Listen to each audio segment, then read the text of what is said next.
welcome to all of you. Good evening. Καλησπέρα σας σε όλες και όλους. We are very much honored and happy to have today Dr. Daud Abdullah, who is a leading expert in Middle East affairs and on Islamic issues, and particularly on the issue of Islamic organizations and Hamas.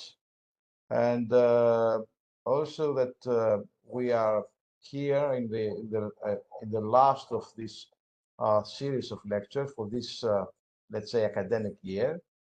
And I have to say that I'm impressed by the work that has been done by our colleagues in CEMMIS, particularly Dr. Akra and Dr. Rapularakos, for assembling all these personalities of these great experts of Middle East affairs and persuading them to present their views in our series. I think it is a unique series in the Greek academic affairs ever, to have such a number, but not only number of lectures, but also it's not only the quantity, but it is the very high quality of the presenters and of the experts that we have hosted in our series. I must say that our series is always on the YouTube channel, the CEMMIS YouTube channel. You are welcome and to visit and attend all the lectures that we have. And we are. I don't want to spend more time, and without further ado, I would like to give the floor to Dr. Abdullah for presenting us his views and his analysis on what is happening today in Gaza. Before Dr. Abdullah gets the floor, we would like both Zakia and I thank you very much, Professor Roussos, for the kind words. And don't spend time on thanking me. Yeah, no, it's all right. We wouldn't be here without your mentorship and friendship. So that anyway, okay. And to reiterate, this is our season finale, but we will be back after September, following up on our series of lectures.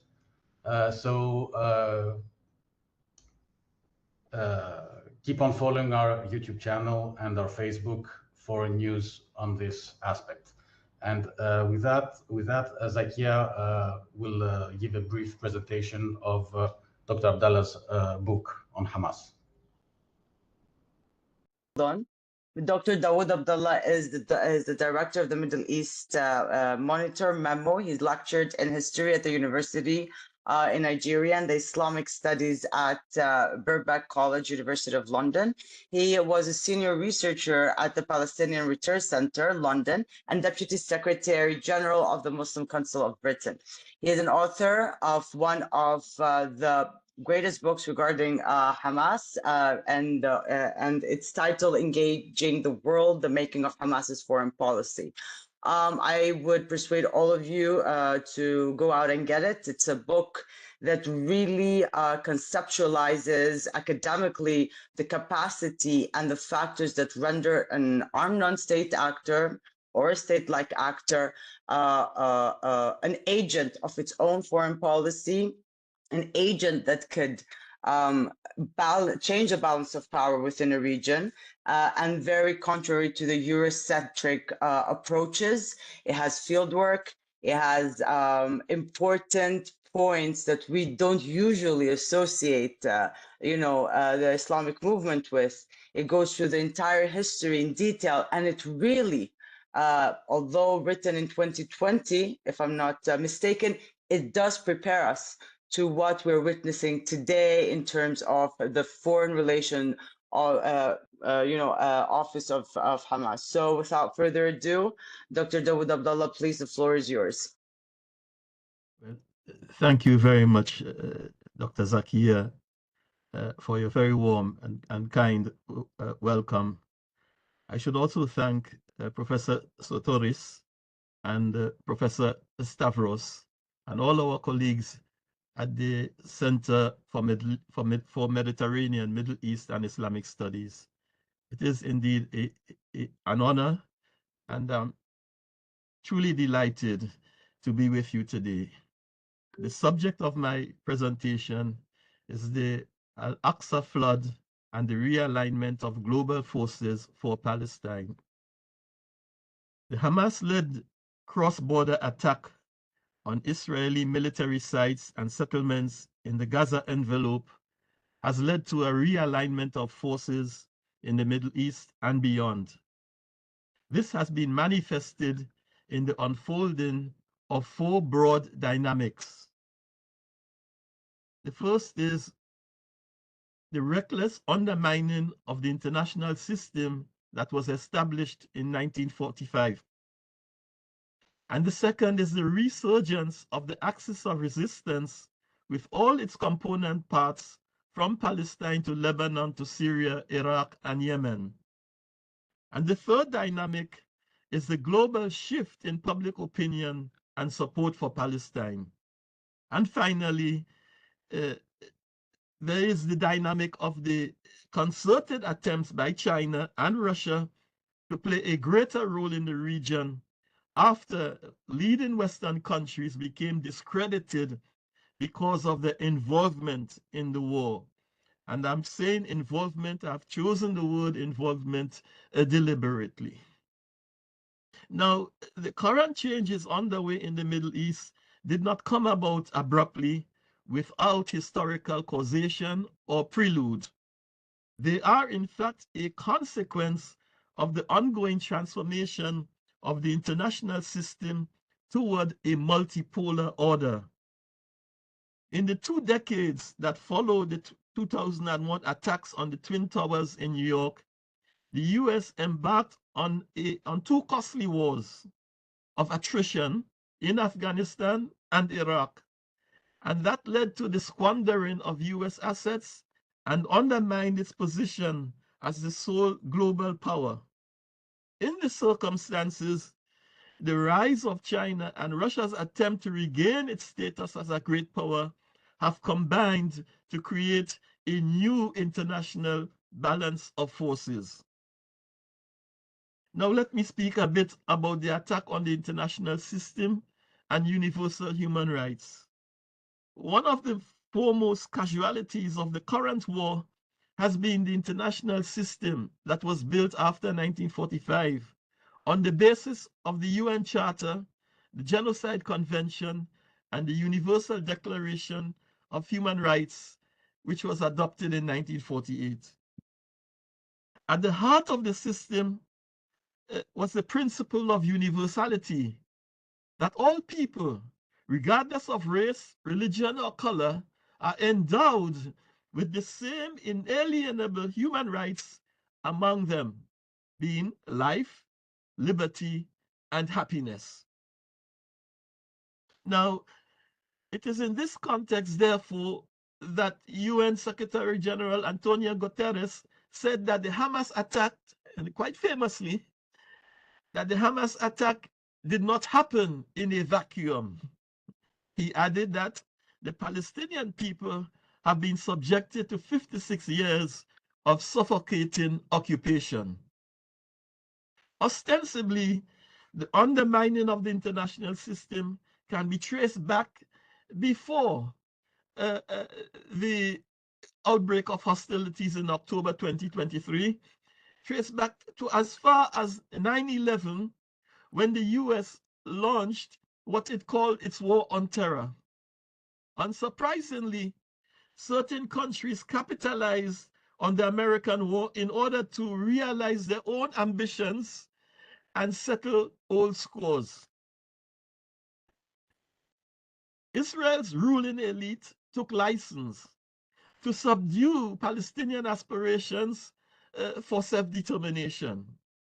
And the results were not isolated acts of human rights violation, but rather a catalog of war crimes and genocidal activity that was manifested in the form of extrajudicial killings, torture, inhuman treatment, collective punishments, unlawful deportation, and the confinement of protected persons. All of these are deemed grave breaches of the Fourth Geneva Convention. Agnes Callamard, the former UN Special Rapporteur on extrajudicial, summary, or arbitrary executions, and now the Secretary General of Amnesty International, she pointed out recently that the American war on terror normalized the idea that everything is permissible, no holds barred, in the pursuit of terrorists. Accordingly, the conduct of its war in Gaza, in the conduct of its war in Gaza, Israel has adopted the ethos, the tactics, and the strategy from the template used by the United States in Iraq and Afghanistan. Thus, since October 7th, Israel has been aided and abetted to act without restraint or proportion in the name of self-defense and combating the terrorist threats. In Gaza, however, the causes and course of the confrontation are seen in a different light by the population that has been subjected to 17 years of a crippling blockade. At the same time, Hamas and its allied factions have argued that UN resolutions 2955 and 3034 of December 1974, which affirm the inalienable right of all peoples, and in particular the Palestinian people, to freedom and self-determination, and the legitimacy of their struggle from alien domination and foreign subjugation by all available means. Additionally, they point out that if you describe the cutting off of water and the denial of food and electricity in Ukraine as war crimes, then the same principle must be said about Gaza. The question, therefore, that has arisen is, are human rights truly universal, or are they exclusive to Western values, or are they exclusive Western values that have no relevance in other societies and to other peoples? Inevitably, the total disregard of the principle of the universality and rule of law has created the conditions for the mass killings of civilians in the name of self-defense and countering terrorism. For this reason, South Africa has argued at the International Court of Justice that the war in Gaza has demonstrated the erosion of international humanitarian law, in which none of the restraints set by the UN Charter and the Genocide Convention are upheld and respected. I therefore now turn to the resurgence of the axis of resistance. One of the most striking consequences of the war thus far has been the blurring of sectarian divisions that have impacted the region for decades. During the Arab Spring of 2011-2012, relations between Sunni and Shiite groups ebbed as they both adopted opposing positions. That was especially evident in Syria, where a rift emerged between Hamas, Sunni Hamas that is, of course, and the Assad regime. And Hezbollah, which itself by character is Shiite, on the other hand, threw the full weight of its military forces behind the regime. That period has now ended, and the war in Gaza has enabled the emergence, or re-emergence, I should say, of an expanded axis of resistance that includes Hezbollah, the Houthis in Yemen, otherwise called Ansarullah, Hamas itself and the Palestinian Islamic Jihad and other Shiite militias in Iraq and Syria, a broad coalition. The formation, therefore, of this axis presents a direct challenge to the regional order, the status quo that the West has created and defended in the Middle East for several decades. An order in which Israel's military advantage and culture of impunity has always been guaranteed. Whereas the civil wars that erupted in Iraq, Syria, and Yemen during the Arab Spring have had a Shiite and Sunni dimension or dichotomy, the current war in Gaza has created a new dynamic that allows Hamas to find some of its strongest allies in the Shiite fold, Shiite-led groups of, such as those in Iran, Iraq, Lebanon, Syria, and Yemen. Of course, there are preceding developments that also contributed to this change.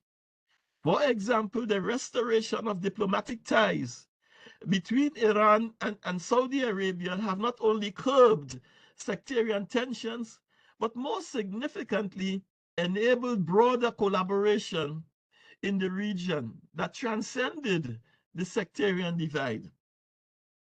And another contributing factor has been the special place that Palestine liberation has long held among Sunnis and Shiites. The current war has turned that sentiment into a powerful unifying force. We can recall the scenes that we saw in Qatar during the FIFA 2022 World Cup, in which there was a tremendous outpour of support for Palestine at a World Cup tournament. That was one example, a very stark example of the type of support that still exists throughout the region. All the leaders of these groups have asserted that they are unified by the reality that they face the same issues and the same enemy, regardless of whether they are Lebanese, Palestinians, Iraqis, or Yemenis. And one of their foremost objectives has been to disrupt the status quo that was slowly extinguishing the Palestinian cause under the banner of the Abraham Accords. See, the whole objective of these accords was to extricate Palestine from the whole political landscape and to create a new order in which the focus will be on Iran and to neglect or even negate the presence of a Palestinian struggle. In effect, the rise of the Palestinian issue has isolated Israel, that is after the war, of course, the current war, isolated Israel and the United States on the world stage. And that has been demonstrated in the voting patterns in the United Nations and increased global opposition to settler colonialism, occupation, and apartheid in Palestine. I now turn to the global impact. The uprising of student and civil society bodies across the globe has confirmed that the Palestinian quest for freedom has now turned a critical corner. Whether it is in the Americas, Europe, Africa, or Asia, people are rising against Israeli apartheid. And in this context, the government of the Republic of South Africa has been playing a pivotal role in shaping the discourse and responses to the current war. Hence, on December 29th, 29 December 2023, it filed a case before the International Court of Justice alleging that Israel is responsible for violations of the Genocide Convention in respect of its actions in Gaza. For the South Africans, it must be said, there is a special sense of responsibility toward Palestine because of the legacy of Nelson Mandela, who said and who insisted that the Palestine issue is the great moral cause of our time, and that South Africa's freedom will remain incomplete as long as Palestine is not free. And so while leading the legal initiative in the ICJ, the South African government has also given full support to civil society efforts to forge a global anti-apartheid movement for Palestine. This was demonstrated last month when delegates from over 24 countries gathered in Johannesburg to lay the groundwork of this initiative. And they included veterans from the anti-apartheid movement and liberation struggles in South Africa, Namibia, Mozambique, as well as representatives from Asia, Europe, and Latin America. The final or the fourth dynamic, which I pointed out at the beginning, is the emergence or the return with great force of China and Russia to the region. The current changes underway in the Middle East did not come about abruptly without historical causation or prelude, but they are a reflection of the transformation of the international system. And regionally, they have reinforced the existing tendency to look beyond the global north, thus creating opportunities for China and Russia to develop ties with the Palestinians, including Hamas, and expand military and political and economic cooperation with regional governments. And although the Gulf states maintain, for example, that the US remains an important strategic partner, they also insist that this does not prevent them from pursuing their own national economic and security interests by developing relations with other countries, including China and Russia. In other words, they do not see the world in the same binary fashion as the United States. Democracy versus autocracy, us versus them. People in the Middle East no longer see the world in this manner. It's much broader, more complex than this binary approach. Instead, their approach is to avoid aligning with any one global power in a strategic and absolute manner at a time when multipolarity is gaining momentum across the globe.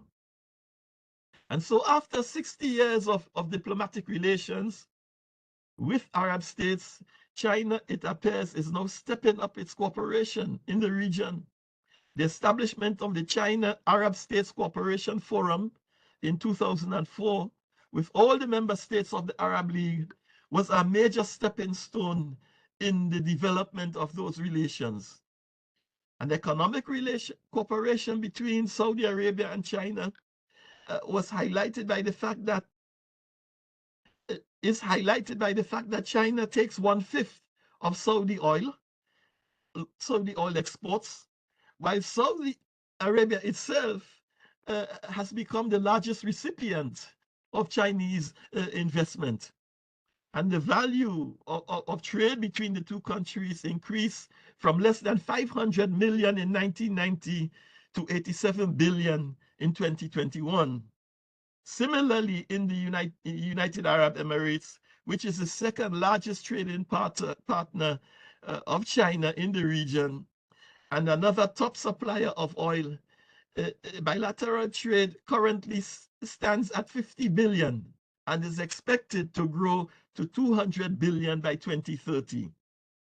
So having successfully brokered the détente between Saudi Arabia and Iran, much to the chagrin of Israel and the United States, China has, in the context of the current war, offered its help to bring about Palestinian reconciliation. Other forces in the West Instead of seeking reconciliation, they seek to promote and to prolong, you know, the rift, the artificial rift that was created between these two Palestinian, the various Palestinian forces, particularly Hamas and Fatah. Now, let me just turn a bit to the visit, or continue in this vein. When President Xi Jinping visited Saudi Arabia in December 2022, the White House National Security spokesman, John Kirby, warned that Beijing's attempt to spread its influence worldwide is not conducive to the international order. And I quote here, he said, "We are mindful of China's influence, that the influence of China is of the influence that China is trying to grow around the world. The Middle East is certainly one of those regions where they want to deepen their level of influence." Now, China was not the only global power, as we said, to gain economic ascendancy in the MENA region over the past 2 decades. Russia has also consolidated its ties with historical partners like Algeria and Syria, while at the same time forging relations with the major oil producers in the Gulf, notably Saudi Arabia and Iran. So it's ironic that during the Cold War, Saudi Arabia collaborated extensively with the US to curb Soviet influence in the region. That collaboration peaked in the 1980s when the two countries aided Afghan and foreign fighters against the Soviet occupation of Afghanistan. Today, the situation has changed dramatically, substantially, and the Saudis no longer view Russia as an adversary. Hence, the US attempts to depict Russia and China as non-democratic enemies have failed to gain traction in the Middle East. Conscious of the time, and I try to hasten out to the end. During I think this point is significant, that during the July 22, during his July 22 visit to Israel, President Biden adopted with the then Prime Minister Lapid what was called the Jerusalem-US Israeli Strategic Partnership Joint Declaration. This document obligated the United States to combat Palestinian diplomatic and legal efforts at the United Nations and before the International Criminal Court, as well as civil society-led undertakings such as boycott, divestment, and sanctions to hold Israel accountable for its human rights violations. Initiatives like these, you know, like this, as outlined or stated above, have left many across the MENA region with no choice but to conclude that Washington is not committed to a rules-based global order. In concluding, let's look at the end game. The events of October 7, 2023, as I said, did not happen in a vacuum. But it has created a new dynamic or several dynamics across the region. And as it now stands, the Palestine issue has been restored to the top of the global agenda, discussed not only by politicians in closed rooms, but more importantly on the streets of every capital around the world. They are united in their demand for an end not only to the current war, but equally of the settler colonial occupation of Palestine. Although Israel's endgame is still unknown, there are clear signs that an extended occupation is one of the options that is currently being considered. That inevitably will prolong the war of attrition, which in itself will have ramifications in Palestine and the wider region, with greater involvement of the revived axis of resistance. And so whatever plans that were devised in Washington and other Western capitals to integrate Israel into the regional body politic will now have to be revisited and rewritten. With the growing involvement of China and Russia in the region, the conflict in Gaza is set to continue the realignment of forces and balance of power across the region. If nothing else, the era of US and Israeli hegemony seems fast approaching its end. Thank you.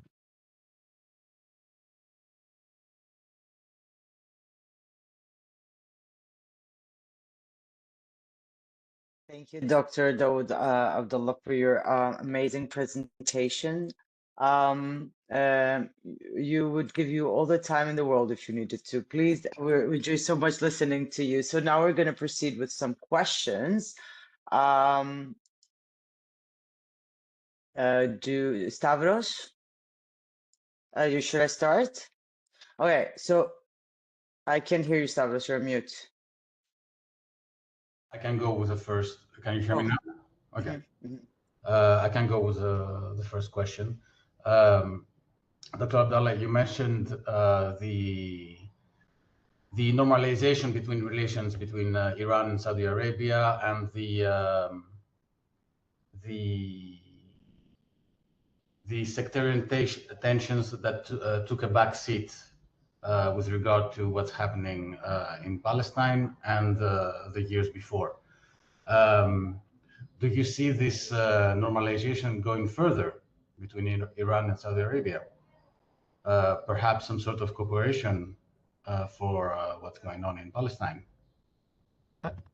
I think so, and I think the prime mover, the orchestrator of this is China, and much to their credit. And we have seen, a concerted effort. I mean, it was preceded by several meetings, if you remember, in Baghdad. There were a lot of visits to Baghdad, which preceded the actual, signing of the détente and the reestablishment of diplomatic ties. Both parties are in need of this. Iran cannot be, extricated from the region. Geographically, historically, and culturally, it is part of the region. And so, even if, its population constitutes a minority in the regional context, it is a significant player in the region.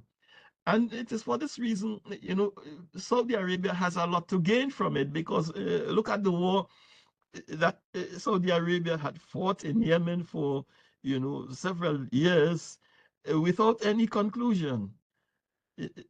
Indeed, one may say even failure. So it was through Iran and by,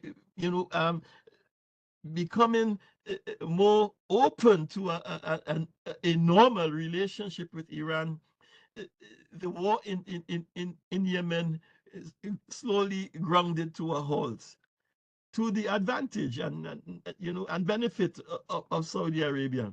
So I think this relationship is due to continue, will continue, even though people in the West will not like it. But the fact is, Saudi Arabia and these countries in the region have given clear indications that they want to maintain relationship with the West, but they are not prepared to surrender their independence to the extent that they cannot forge relationships with other countries. Thank you. Thank you for the answer. Zakia, you want to go ahead? Yeah, I mean, I have a couple of questions, and it's gonna sound controversial, but I want you to keep in mind that I'm not saying this from a Eurocentric or a Western point of view. I think there are two issues that we don't hear a lot about, and that is first the internal dynamics, which you very well also put in your book about how the internal dynamics have been affected, particularly after October 7th, in terms of the military and the Politburo office. If you have some comment on that. I would appreciate your input. And another thing in regards of foreign policy, I mean, within the Arab world at least, there is this discussion about the responsibility of Hamas, leave the Muqawamah, side of it, leave the extent that Hamas not only brought brought the Palestinian question back on the international map, but also, gave floor, and we saw how much people are, rallying behind the armed struggle, armed resistance, precisely because diplomacy didn't work and all that narrative, undoubtedly. However, amongst the Arab diplomats and the Arab, not like, intellectuals that discuss the October 7th, everybody knows that the Israelis would have not have reacted at all less than what they've done now. I mean, of course, we didn't assume there's going to be a genocide. We hope that the international community, mainly the West, would have, stepped in and said something. But there's a lot about, you should have expected this. Our people in Gaza are going through this. So of course, there's no doubt that the primary and perhaps the only responsibility goes to Israel, but there is this, this thing in the air about Hamas's actions and the repercussions of these actions. I mean, of course, even amongst those people that see Hamas's action as a reaction, and I say this as good-willing as I can, okay? How do you see Hamas handling this? Is it a matter of leadership? Is it a matter, I mean, are they looking for a renewal of the political bureau leadership? What are they going to do? And connecting this with the first question, what are they going to do with their internal dynamics vis-a-vis the brigade and the armed wing? These are my very long questions. Thank you. Thank you, Zakia.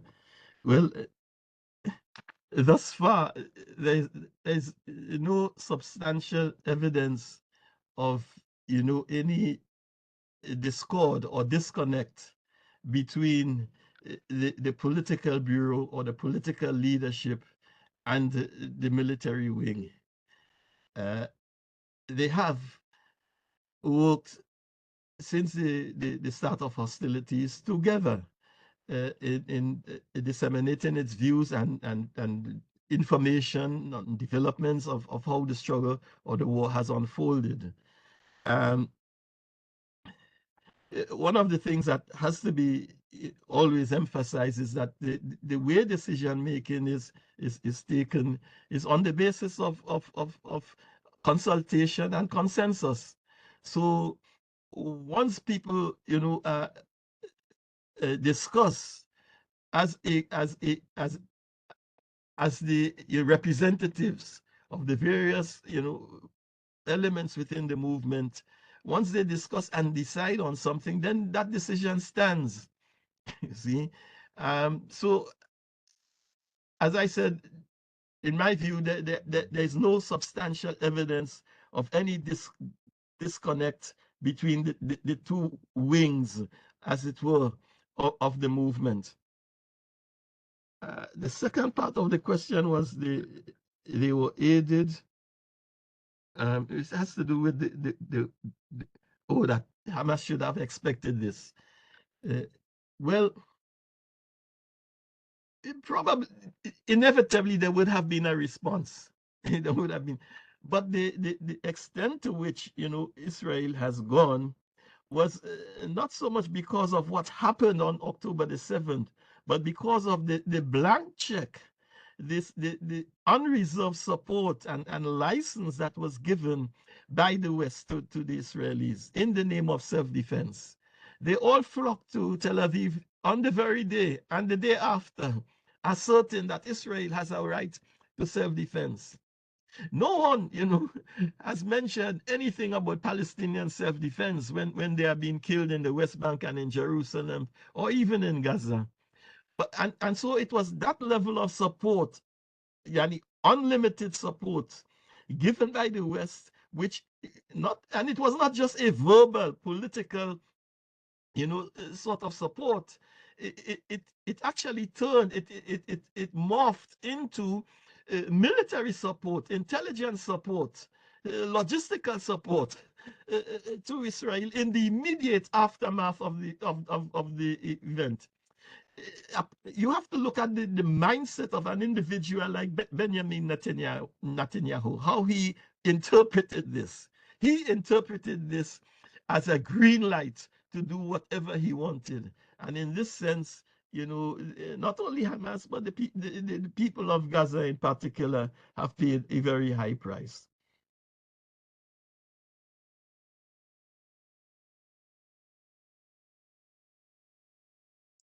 Thank you. Should I ask? We have some more questions from our team. Salvage, you would like to ask them, or should I proceed? We have a couple. Yeah, I'll do the first one. You do the next one. Our researcher at CEMMIS, Artemi Papadaki, is asking a question about Hamas, and do you think that Hamas will end up winning or be considered a winner the day after the war? And where do you see Hamas being in the future of Gaza? Is there a future for Hamas in Gaza? That's what she's asking. Well, I think, in response to this question, I must refer, the questioner to the recent statements by Israeli officials, people like Ehud Barak, Ehud Olmert, former, officers and leaders of Mossad and Shin Bet. They all say that, the ultimate, absolute defeat of Hamas is not going to happen. And they were told this by the Egyptians, and their regional allies, that you can't defeat an ideology, a thought, a school of thought through military means. This is ingrained in a generation or generations of Palestinians over the years. So the notion that Hamas will be, if it is defeated militarily in Gaza, which is highly unlikely, because all the indications are and by the admission of the Israelis themselves, it still continues to hold on to more than 50% of its military capability. But I think it is probably more significant and more important to focus on the big picture, which is Palestinian, liberation, Palestinian self-determination, Palestinian freedom from this nightmare of colonialism and apartheid. This is the picture that we need to look at, rather than confine ourselves to, a view of the resistance in Gaza or the West Bank. We're speaking about 7 million refugees in the diaspora who are entitled to a right of return. We are speaking about people in Jerusalem who are being ethnically cleansed and dispossessed. So the underlying fact is that this colonial brutality will come to an end, as it came to an end in Algeria and Mozambique and Namibia. It will come to an end.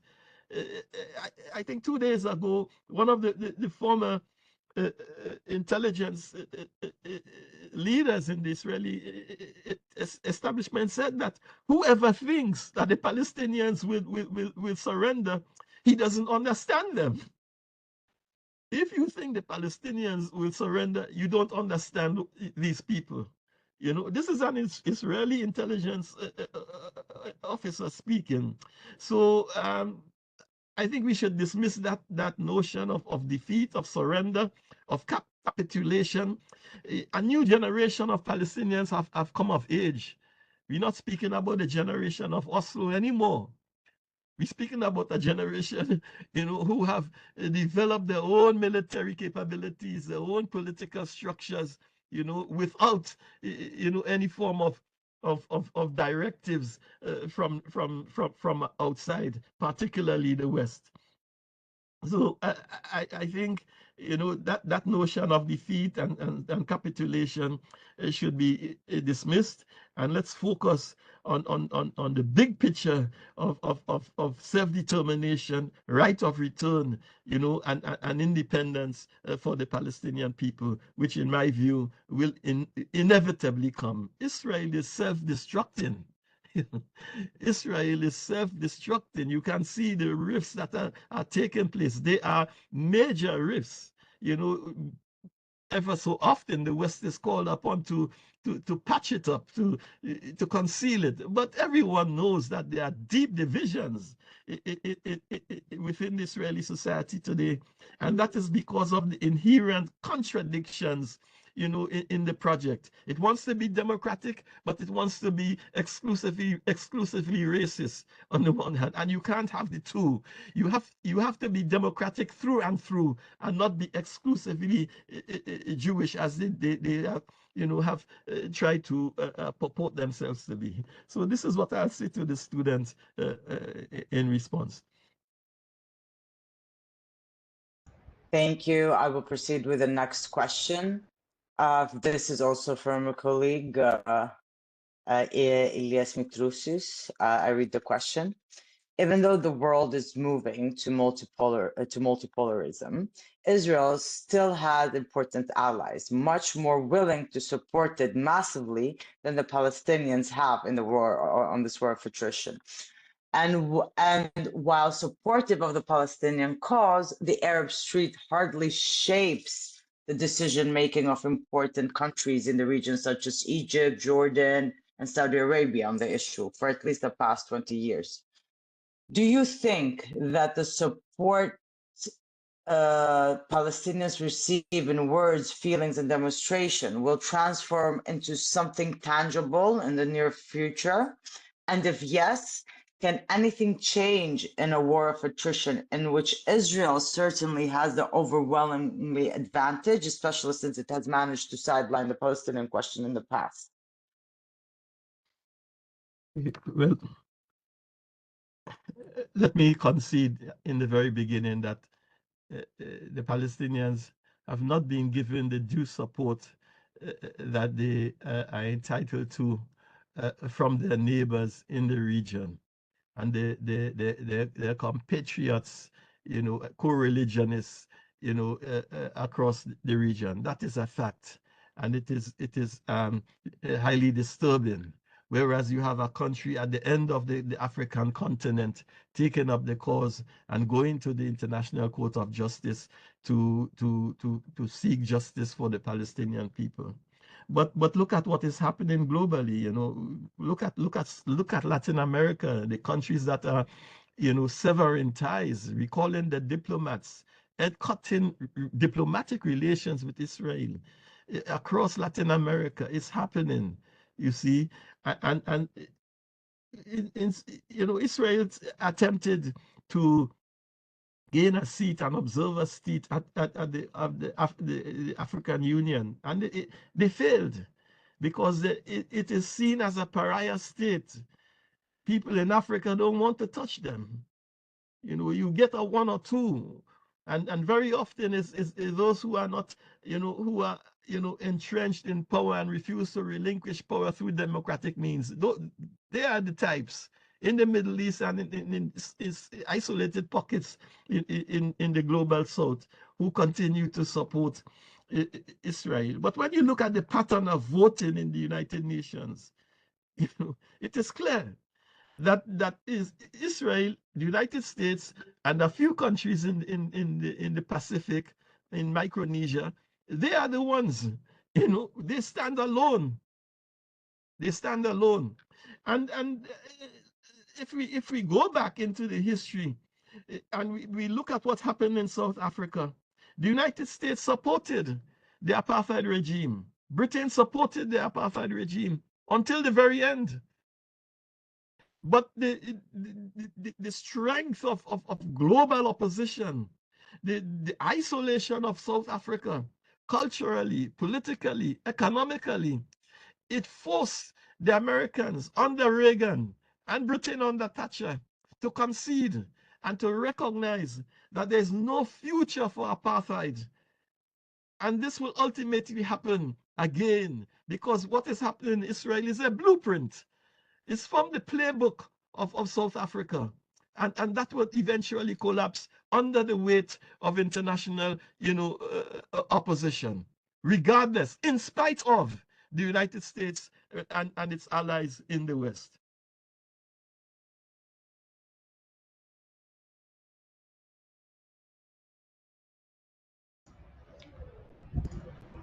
We're trying to sync the questions. We have a couple coming, so we're trying to sync. Sorry if you see us look here and there. Thank you so much. There are a couple of more questions. Stavros, could you like to proceed with yours? And I'll ask Mrs. Nikopoulos' question. So my question is going back to Hamas. I wanted to ask on the state of Turkish and Hamas relations, because as we know, during the past 10, 15 years, ever since Erdogan invited the leadership of Hamas and to Turkey, and during the following years, they had a pretty healthy relationship, let's say. What happened in the past few months sort of put a pin on, or at least in what we see, put a pin on the on that healthy relationship. Where do you see Turkish-Hamas relations going? Is there a future there? I think so. These countries like Turkey, and if you remember in my book, Malaysia, Indonesia, these countries, there's overwhelming national consensus of support for the Palestinian people and their representatives, whether it is Fatah, whether it is Hamas. They enjoy, unlimited support throughout in these countries, and Turkey is no exception. So even if, at the end of the AK rule in Turkey, and it will come to an end, all good things come to an end. Even when it comes to an end, my sense is that the Palestinian people will continue to enjoy the support of the Turkish people and their state. You see, it is from a purely pragmatic point of view, it is a vote winner. It is a vote winner for any party in Malaysia, in Turkey, in Indonesia, in Pakistan. Support for Palestine it wins you vote. It takes you to office. And so any government or party rather who reneges, on that type of support for Palestine and refuses to show solidarity, that will be the beginning of the end. In Turkey, there have been reports of,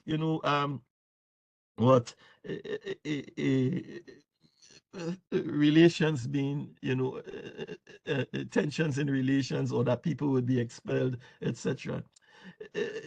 What is the source of this? The Israelis, they put out reports like this, rumors like this, for their own political purposes. Recently, we had the case of Qatar, that the leadership in Qatar is considering moving to Iraq. All of these are fabrications.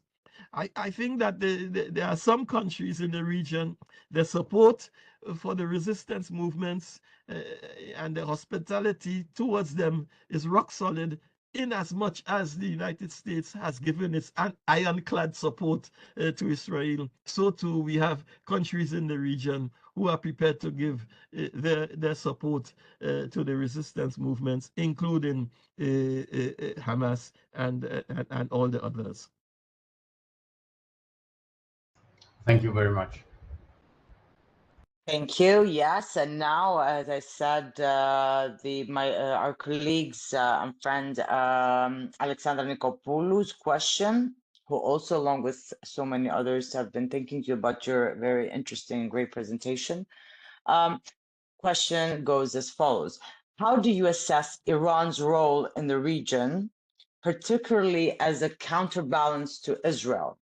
And how do you assess the recent escalation between Tehran and Tel Aviv?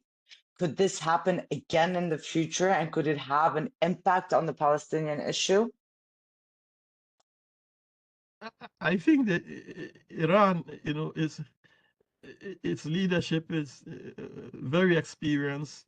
They've survived more than 40 years now of machinations to subvert the revolution, and that is to their great credit. They have created a sound, very solid base that has remained unshaken in spite of all the opposition.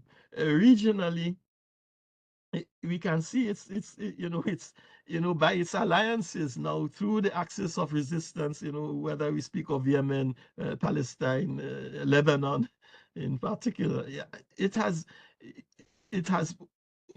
strengthened its presence across the region. We have heard some statements from officials that say, well, we dominate the 4 different Arab capitals and so on, or that there is an Iranian crescent surrounding the Sunni states. But with the current détente, because the 2 key players in the region are Saudi Arabia and Iran, whether we like it or not, these are the 2 main players. And now that they have come together or have decided to restore, their diplomatic ties, I think all the attempts by Israel to isolate Iran have come to null, to a crashing failure. You see, and what the Israelis have been trying to promote, and their supporters in the West, is that Israel is not part of this region, and that there must be this alliance of Arab states and Israel to counter Iranian influence. They have even spoken about a military organization, a military organization for the Middle East that includes Israel, to counter Iranian influence. That, of course, has not been entertained by several countries. The origins of it clearly are in the United States, and of course in Tel Aviv.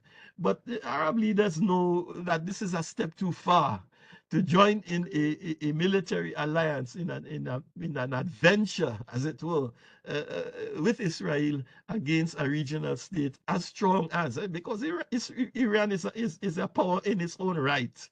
There are no Arab states, or there is no Arab state rather, that has the capability, and has demonstrated it, technologically, industrially, as Iran.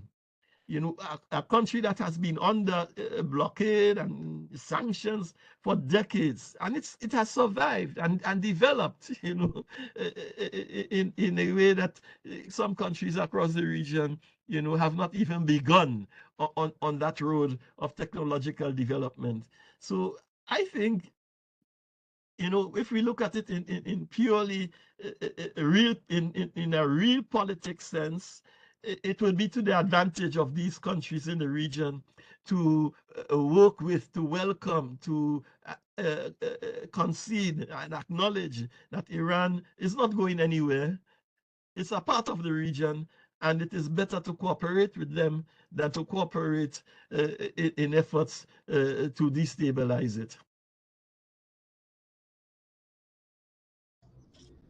Thank you so much. I think we are not done, but promise soon. Just stay strong, Professor. So one final question from Dr. Katia, future Dr. Katia Zagoritu, who is also at CEMMIS. Could you please comment on the recent developments in Lebanon and the possible ramifications in the broader region? Well, where should I start?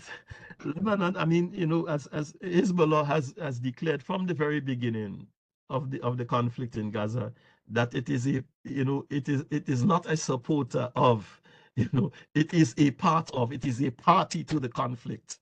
You see, that is the premise, that is the mindset, that is the approach. It's not a question of verbal support issuing of, media statements.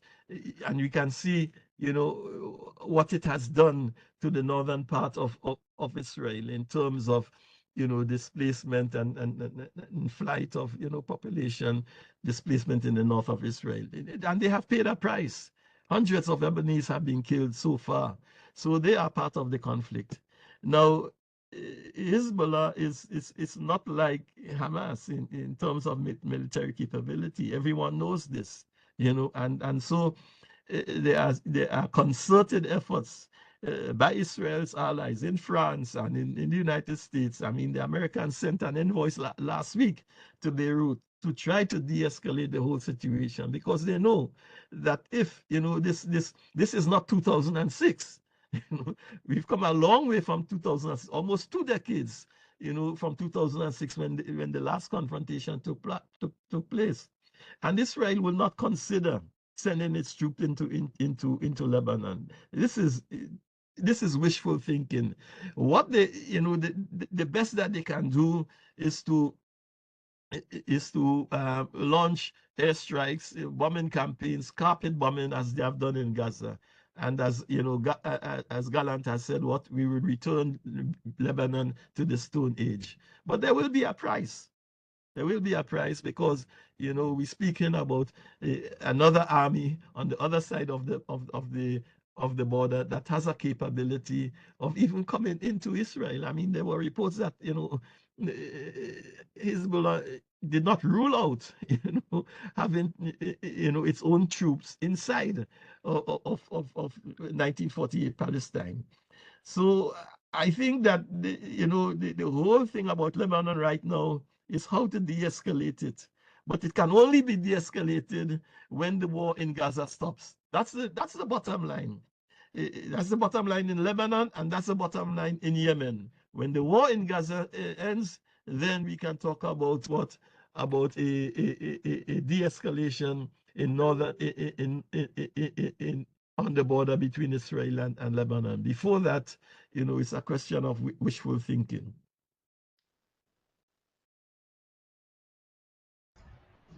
Thank you. Thank you so much, Dr. Daud Abdullah. Really, it's been an honor to hear you. I hope we'll have you back again in CEMMIS, whether virtually or live, inshallah. Thank you so much, Stavros. Well, thank you, everyone. It was an extremely interesting presentation that covered a lot of topics, from the domestic to the regional to the international. So that's why we had even more interesting questions that you answered greatly. So as always, tomorrow you can check out the CEMMIS YouTube channel to find the e-lecture. We would like to thank you again for coming into our lecture, and we'll see everyone after the summer break, and keep checking out on updates. We have a lot of things coming up from September and beyond. Okay, my heartfelt thanks to you all, Zakia and Stavros, as well as Professor Sotoris. Goodbye.